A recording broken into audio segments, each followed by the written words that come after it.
Hey guys, welcome to video 3 of our myth busting around lasers, and particularly looking about breaking down the devices and how every component has its part to play and how we make it all work. So we've spoken already about class of laser and power, and where the importance of that is. We've looked at wavelength and how that helps us to penetrate through the different chromophores and obviously get our energy to our target tissue. In this video, I want to look at irradiance. Now, I quite like this one. I think it's quite an interesting element and it just makes sense when we think about it logically. It's not maybe a subject we've talked a lot about historically, and there's reasons for that. But essentially, irradiance is the energy density in any given area that obviously we're treating. So essentially, the easiest way of thinking about it is the brightness of that light in that area that we're treating. And obviously that can be dictated by different things. So it could be the power of the laser. The more power we have, the brighter that energy, the brighter that light's going to be. Or it could be the spot size. If we have a much wider spot, then the energy density is going to be lower. So we're going to have lower irradiance versus a spot size that's smaller, more intense, more concentrated. And then we're going to have higher level of irradiance. So there's different reasons for it. And the reason why we probably historically haven't spoken a lot about it because we very often focus around, class and power, wavelength, dosing, etc. And it was only a few years ago that there was a review, paper review by the University of Harvard and Genoa. And they did this mass review of papers and photobiomodulation. What they wanted to do was go, okay, why do we get some papers that show really great results and why do we have some that maybe aren't so great? And in this paper, they broke down lots of different reasons, whether it's dose, whether it's power, whether it's wavelength, and all the things we kind of expected them to find. But one of the things they kind of looked at that maybe we again haven't really spoken much about was the importance of irradiance and that brightness of the light. And again, the brightness is kind of just layman's terms. It is a little bit more complex than that, but just keeping it quite simple, that's how I'm just going to kind of refer to it and focus on.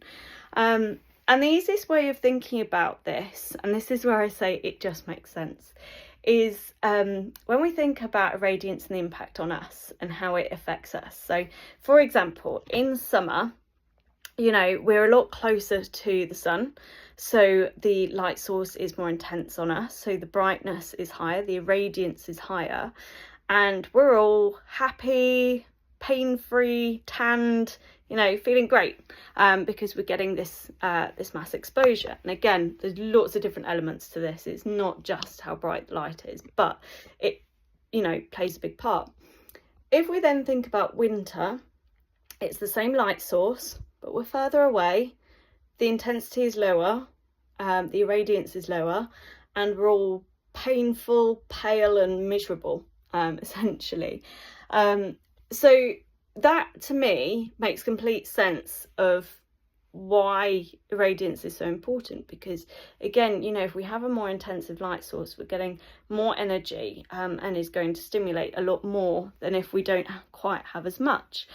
So again, this is a complex subject that we could spend a lot longer than just 4 or 5 minutes chatting about. And if you have any comments around irradiance, please feel free to chuck them in the comments box and we can always chat in a bit more detail around this. But I think it's an element that we need to discuss more, especially in, when papers are being published. It's very rare that we actually see watts per centimetre squared kind of being reported and that irradiance level being reported. So it's another factor that we should look for when we are reviewing any papers, and not just that kind of joules per centimetre square, because it's important to have both and see what's actually causing a better response in these treatments, not just the standard joules per centimetre squared being reported. So where this fits in my train theory is this is going to be the headlight on the front of the train, and we're going to go through a dark tunnel. And essentially, if we have either a lower powered headlight, or that beam is more divergent, we've got lower levels of irradiance, brightness is lower, so as we go through that tunnel we can't see to the other end of that tunnel. It's very dull light, it's there but it's quite dull. Now if we had either a higher powered device with higher energy, or a more concentrated closer beam and maybe a shorter tunnel, then we're going to have a much brighter light, we're going to see more of that tunnel, and we're going to be able to see right to the end of the tunnel.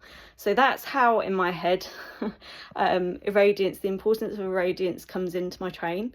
But like I say, it is a lot more complex than just this is how bright the light is, but just wanting to keep this quite simple, just to start getting you thinking about it. And like I say, it doesn't mean that only certain wattages will achieve results. There's different ways of getting high levels of irradiance, but again, it's something we just need to be aware of. So I hope that made sense again.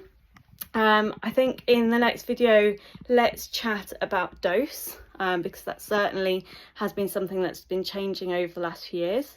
If you're enjoying these videos, please let me know, because it's good to know that this information is being useful to you guys. If there's a particular area around laser that you'd like to chat through, again, please let me know, and I'll keep pumping out different videos. But otherwise, thanks for listening to me waffle on for the last 6 minutes, and we'll see you in the next video.